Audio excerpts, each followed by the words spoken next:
Hola, buen día. Bueno, en el día de hoy vamos a hablar sobre la neurociencia social. Pero, ¿y esto qué es? Bueno, la neurociencia social es el estudio interdisciplinario de procesos neurobiológicos que nos pueden llegar a permitir la interacción. Entonces, estos procesos pueden ser o nerviosos, endocrinos y también pueden ser inmunes. Entonces, esto pues claramente da a entender que es un componente netamente biológico, pero tiene que ver también con la interacción social que tenemos en el día a día. Entonces, cabe resaltar que la relación con los demás siempre va a producir un bienestar físico y psicológico. La interrupción de estos enlaces pueden llegar a producirse por sucesos estresantes, como por ejemplo un divorcio, una separación, la pérdida de un familiar o sucesos de esta índole. Entonces, eh, también pues claramente el estudio de esta ciencia ha ido desarrollándose en los últimos años gracias a las herramientas tecnológicas que permiten el estudio de las ondas cerebrales, por ejemplo, o de la activación del componente cerebral eh, basados en las experiencias.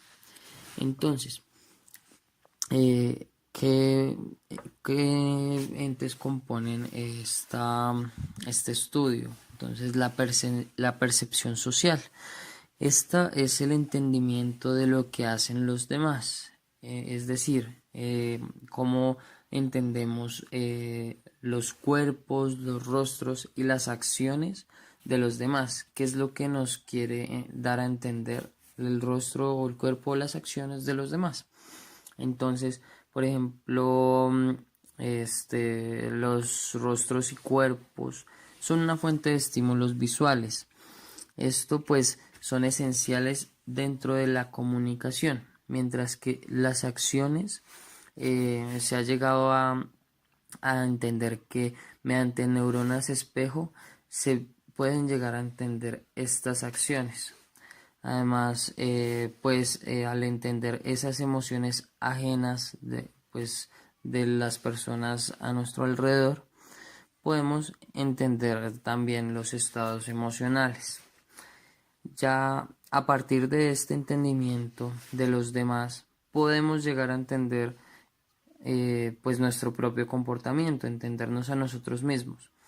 Primero, pues teniendo en cuenta esa conciencia de los demás y luego una autoconciencia y luego con esto podemos determinar ciertas similitudes para comparar el comportamiento que tenemos eh, respecto a los demás. Entonces, primero, pues el autorreconocimiento nos habla de la relación del procesamiento autorreferencial y un componente afectivo de la información. Ya el sentido de agencia es el reconocimiento de nuestros cuerpos, nuestras acciones y también pues nuestros estados mentales que van a construir el yo. Esto nos va a generar una entidad, nos va a determinar a nosotros mismos como una entidad independiente. Y ya por último, vamos a tocar el tema del autoconcepto. Esto pues son los adjetivos que utilizamos para referirnos hacia nosotros mismos. Entonces, basados en los anteriores, en el autorreconocimiento, el sentido de agencia, vamos a generar este sentido de autoconcepto para poder describirnos a sí mismos en cuanto a los otros, en cuanto a la comparación que hacemos frente a los otros. Muchas gracias, gracias a todos por asistir y espero estén muy